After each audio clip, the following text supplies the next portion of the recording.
Selamat pagi, selamat berjumpa kembali saat teduh pagi hari ini dengan saya. Nah, kemarin kita sudah belajar tentang nabi-nabi, mulai dari Nabi Hawa, Adam dan Siti Hawa yang jatuh dalam dosa, dan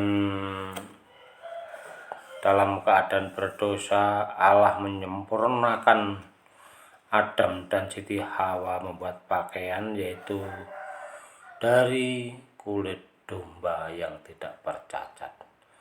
Demikian juga Kabil dan Habil juga mempersembahkan korban sembelihan anak domba, yaitu yang dilakukan oleh Habil. Dan Nabi Nuh juga demikian. Nabi Adam, ya. Nabi Adam mempunyai anak-anak yang begitu banyaknya, berabad-abad lamanya, terus menurunkan para nabi-nabi seperti Nabi Nuh, Nabi Abraham, Nabi Musa, dan lain sebagainya. Sekarang kita akan belajar tentang keturunan Nabi Adam, yaitu Musa. Sebelum kita mendengarkan cerita-cerita Nabi Musa, tolong di-subscribe dahulu supaya teman-teman mendapatkan video yang terbaru dan cerita-cerita para nabi-nabi yang membawa kita ketaatan kepada Allah. Ya, maka Anda, teman-teman semuanya, akan menerima lebih dulu, ya. Tolong di-subscribe. Terima kasih. Nah, mari kita berdoa sebentar untuk merenungkan cerita-cerita yang mau kami ceritakan di sini tentang Nabi Musa. Terima kasih, kembali kami mengucap syukur kepadamu ya Tuhan, di mana pada waktu pagi hari yang indah ini kami mau mendengarkan kembali cerita dari Nabi Musa yang menyelamatkan orang-orang keturunan Nabi Ibrahim, di mana pada cerita-cerita yang mau kami dengar ini, biarlah cerita ini menambah hikmat dan pengertian bagi kami bagaimana seorang yang taat kepada Engkau. Terima kasih Tuhan, terima kasih Allah. Kami ucap syukur, pimpinlah kami ya Roh Suci untuk kami mendengarkan, biarlah kami senantiasa mengerti akan maksud-maksud-Mu. Dalam nama Isa Al-Masih, haleluya, amin. Nah, teman-teman, mari kita dengarkan cerita dari Isa Al-Masih. Keturunan Nabi Ibrahim pindah ke Mesir ketika terjadi bencana kekeringan. Berabad-abad kemudian jumlah mereka menjadi banyak sekali. Tetapi kaum Mesir memperbudak mereka. Kehidupan mereka sangat berat sekali, penuh dengan penghinaan dan penyiksaan. Akhirnya Allah mendengar. Allah mengutus Nabi Musa untuk membebaskan mereka dari tangan Raja Fir'aun, Raja Mesir. Musa berkata kepada Raja Mesir, yaitu Fir'aun, agar ia membiarkan umat Allah pergi. Tetapi Fir'aun menolak. Akhirnya Allah mengirimkan banyak bencana dan menjatuhkan hukuman ke atas tanah Mesir. Tetapi Fir'aun tidak mau membebaskan keturunan Ibrahim. Akhirnya Allah berkata agar Musa mempersiapkan umatnya untuk menghadapi suatu peristiwa yang buruk sekali, supaya malaikat maut tidak masuk ke rumah-rumah umat pilihan Allah. Mereka diberitahu untuk mengorbankan seekor anak domba yang tidak bercacat, lalu mengoleskan darahnya di kedua tiang pintu dan ambang pintu rumah mereka. Ini perintah yang sangat aneh, tetapi itu melukiskan bahwa kematian sudah terjadi di rumah itu. Dosa sudah ditebus. Nah, teman-teman, pada waktu itu memang setiap orang-orang pilihan Allah, sebelum ada bencana yang sangat besar, dia diperintahkan oleh Allah untuk menyembelih anak domba Allah, untuk ditaruh di ambang-ambang pintu, ya, di atas pintu, supaya nanti kalau malaikat Tuhan melihat ada darah di ambang pintu, berarti di situ sudah ada kematian. Malaikat hanya melewatinya saja. Pada waktu tengah malam, malaikat Tuhan memasuki kota-kota di tanah Mesir. Setiap kali ia melihat ada tanda darah anak domba korban di tiang pintu, di ambang pintu, ia tidak masuk ke rumah itu, tetapi hanya melewatinya saja. Kalau ia tidak melihat tanda darah, maka sesuai dengan firman Allah, malaikat itu akan membunuh anak sulung yang ada di dalam rumah itu. Sesudah anak sulung Fir'aun mati, Fir'aun akhirnya membebaskan umat Allah dari perbudakan. Hari itu dinamakan Paskah, yang berarti melewati. Karena itu saatnya malaikat Tuhan melihat tanda darah dan berjalan melewati dosa umatnya. Nah, Nabi Musa menuntun orang-orang keturunan Ibrahim ke padang gurun untuk berjumpa dengan Allah. Di situ Allah memberi mereka hukumnya yang disebut Taurat. Di dalam hukum itu terdapat 10 perintah, peraturan tentang makanan yang haram dan yang tidak haram, petunjuk tentang sunat, juga tentang bagaimana mempersembahkan korban penebusan umat manusia. Allah menjelaskan bahwa kalau seseorang berdosa karena melanggar ketetapan Allah, ia harus mengorbankan seekor binatang yang tidak bercacat celah. Binatang itu akan mati, dan darahnya menggantikan orang itu yang berbuat dosa. Para imam keturunan Nabi Harun mempersembahkan binatang korban kepada Allah di depan kemah pertemuan. Segala sesuatu harus dilakukan secara persis menurut ketetapan Allah. Bila tidak, korban itu tidak akan diterima. Orang-orang yang mempercayai Allah dan yang bertindak menurut firman-Nya memperoleh kehidupan dan berkat.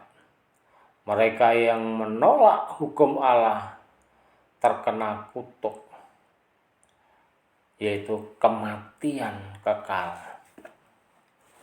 binasa, tidak mendapatkan suatu keselamatan, hanya mendapat suatu siksaan. Keturunan Nabi Ibrahim mengetahui hukum Allah.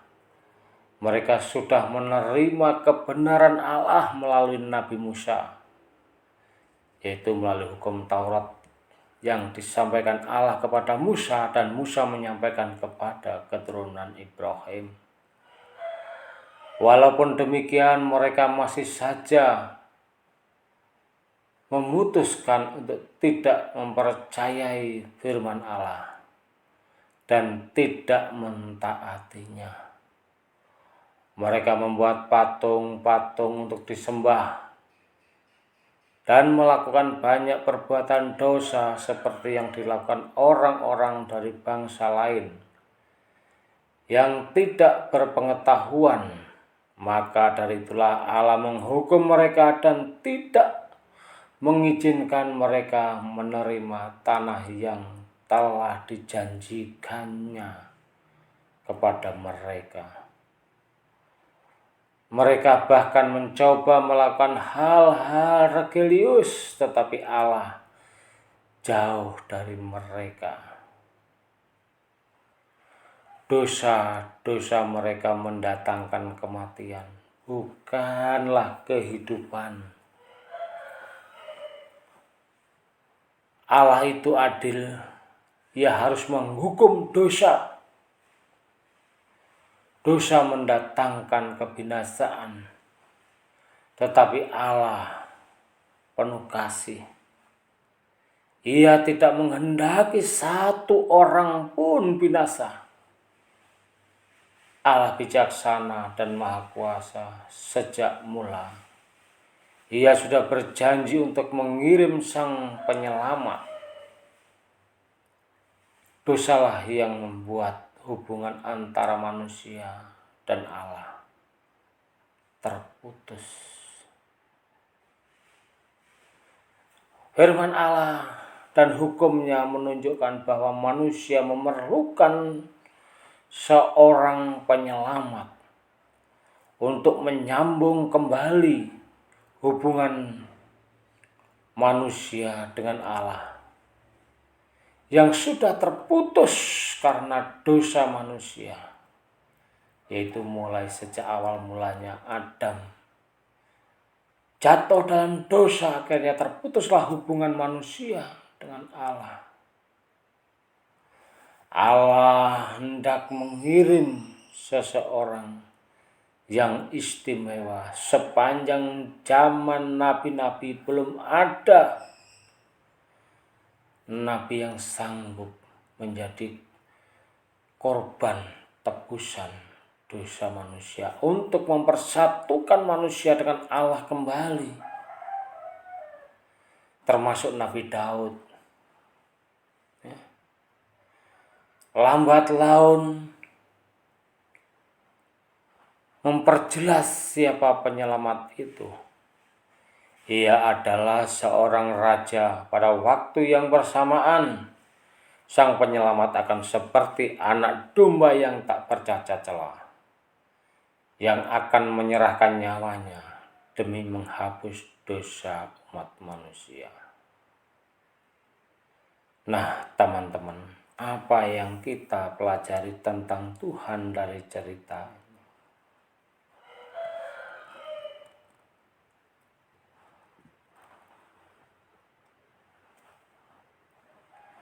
yang kita pelajari? Mungkin tentang lawatan Tuhan bagi orang yang mentaati perintah Tuhan dan yang tidak mentaati perintah Tuhan. Yang mentaati perintah Tuhan, jika orang sedang berdosa, dia akan menyembelih domba yang tidak bercacat untuk diletakkan di ambang-ambang pintu rumahnya. Berarti di dalam hatinya dia mengadakan suatu penyembahan dan doa ucapan syukur kepada Allah untuk memohon pengampunan dosa melalui pengorbanan domba yang disembelih, darahnya ditaruh di ambang-ambang pintu. Tetapi yang tidak bersyukur kepada Allah, dia tidak akan menyembelih anak domba Allah dan tidak mengurapi, meletakkan darah-darah di ambang pintu, sehingga malaikat Tuhan pada waktu datang akan membunuh mereka, yaitu anak-anak sulung mereka.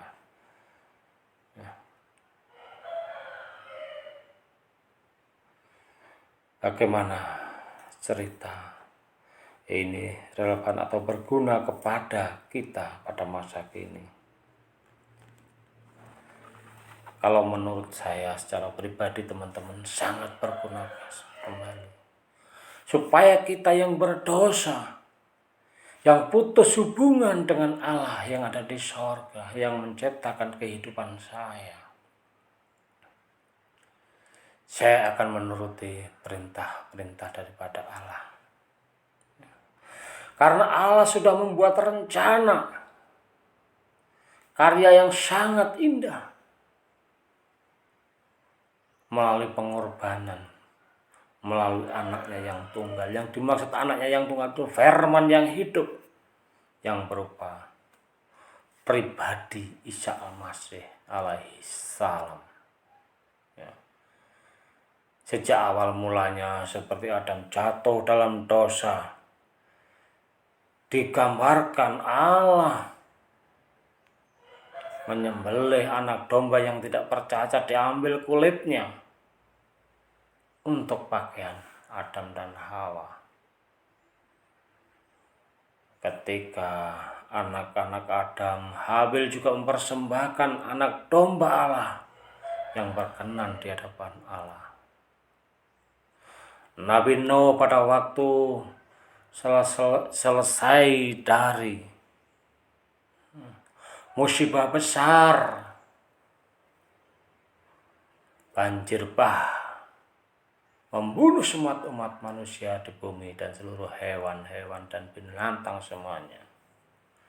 Setelah selesai musibah yang sangat besar itu, dia juga mempersembahkan korban sembelihan yang dipersembahkan untuk Allah, yaitu sangat berkenan. Nabi Ibrahim juga demikian, dia mempersembahkan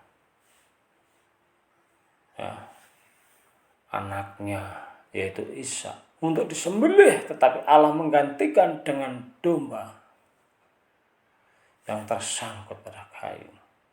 Tetap anak domba Allah yang untuk menjadi korban sembelihan. Begitu pula pada waktu keturunan-keturunan dari Ibrahim yang dikirim oleh Musa mau keluar dari Mesir, tetap menggunakan domba yang disembelih untuk menghapuskan segala dosa, menghindari segala kematian. Ya, sehingga Allah menyelamatkan mereka. Demikian juga pada saat hari ini. Dulu, sekarang, 2000 tahun yang lalu, sampai saat hari ini. Allah telah menunjukkan dengan kasih-Nya yang luar biasa, dengan rencananya yang luar biasa sudah digenapi melalui anak domba Allah, yaitu Isa Al-Masih yang menjadi tebusan bagi seluruh umat manusia. Isa Al-Masih yang tidak bercacat celah. Bahkan pada waktu dia melayani di dunia ini, masa kecilnya dia bisa membuat tanah dijadikan burung sehingga bisa terbang. Pada waktu pelayanannya dia menginjak umur 33 tahun. Dia melayani Allah dengan segenap hatinya. Dia dapat menyembuhkan orang sakit lumpuh. Dia bisa menyembuhkan orang buta. Dia bisa menyembuhkan orang timpang. Dia mengusir setan dari tubuh seseorang yang dirasukinya. Dia bisa membangkitkan orang mati. Kurang apalagi perbuatan mereka tidak bercacat dan tidak bercela. Tetapi para ahli-ahli Taurat, orang-orang Farisi, bukan ahli Taurat tetapi orang-orang Farisi, seakan-akan iri dengan segala perbuatan Nabi Isa Al-Masih ini, sehingga dia mengadukan kepada Mahkamah Agung sampai mendapat sesahan yang luar biasa Nabi Isa ini. Nabi Isa menjadi korban sembelihan anak domba Allah melalui penyiksaannya. Dia rela mati tergantung di kayu salib untuk menyambungkan kembali hubungan manusia dengan Allah. Tanpa pengorbanan Isa Al-Masih mati di kayu salib,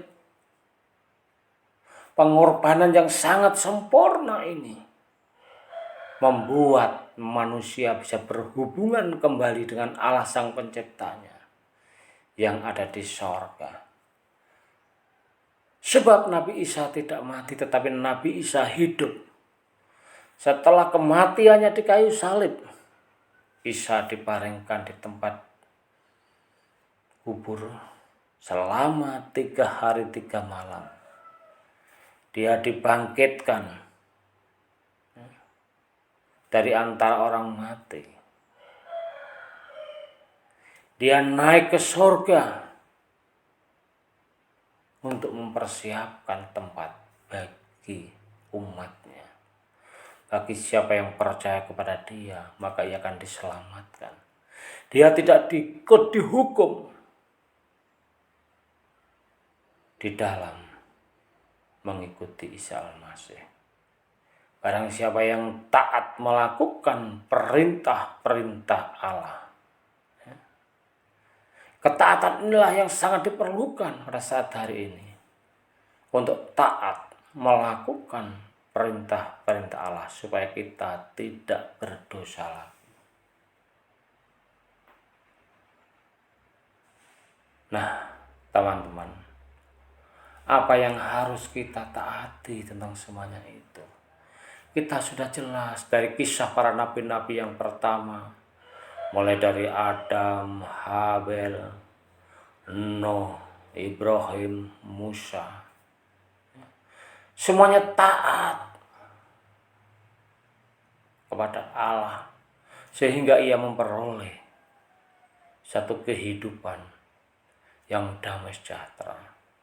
Demikian juga pada akhirnya Isa menyelesaikan yaitu hubungan manusia dan Allah yang terputus disambungkan lagi dengan suatu perjalanan dan karyanya Allah sendiri. Sehingga Allah sangat berkenan kepada Isa Al-Masih.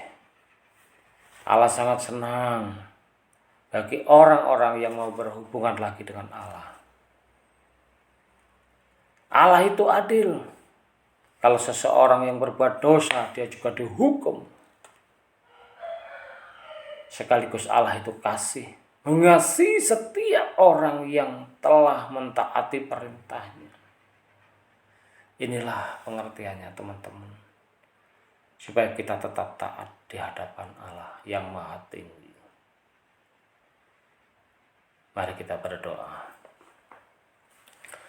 Tuhan, kami mengucap puji dan syukur, terima kasih kami kepadamu di mana pada waktu pagi yang sangat teduh, pagi yang sangat indah ini, kami bersama pendengar-pendengar yang mendengarkan video-video ini melalui media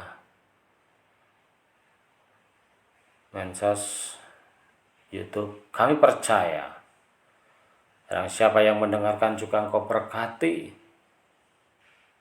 dengan ketaatan-ketaatan untuk menyembah dan memuji Engkau. Dan Engkau memberkati mereka dengan kehidupan damai sejahtera. Siapapun mereka yang mendengarkan video-video ini. Tentang mempelajari ketaatan di mana setiap manusia yang berdosa, jikalau dia berbalik mentaati kebenaran-kebenaran dan hukum-hukum yang dari Engkau, maka dia akan memperoleh satu keselamatan dan tidak mati lagi, tidak mendapatkan kutuk, tetapi mendapatkan damai, sukacita, dan sejahtera daripada Engkau. Terima kasih ya Allah, terima kasih ya Allah, terima kasih ya Allah, terima kasih ya Roh Suci, terima kasih ya Roh Suci, yang telah memimpin, membimbing kami di saat teduh, untuk tetap setia, tetap bertekun, tetap taat,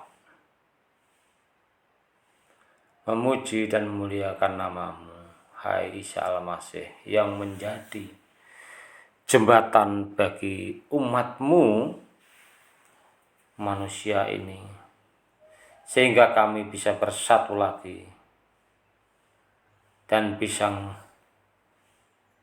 kembali kepada Allah yang ada di sorga. Terima kasih ya Tuhan, terima kasih ya Allah. Dalam setiap kehidupan kami, perkenankanlah kami senantiasa untuk bersekutu dengan Engkau. Di dalam satu nama Isa Al-Masih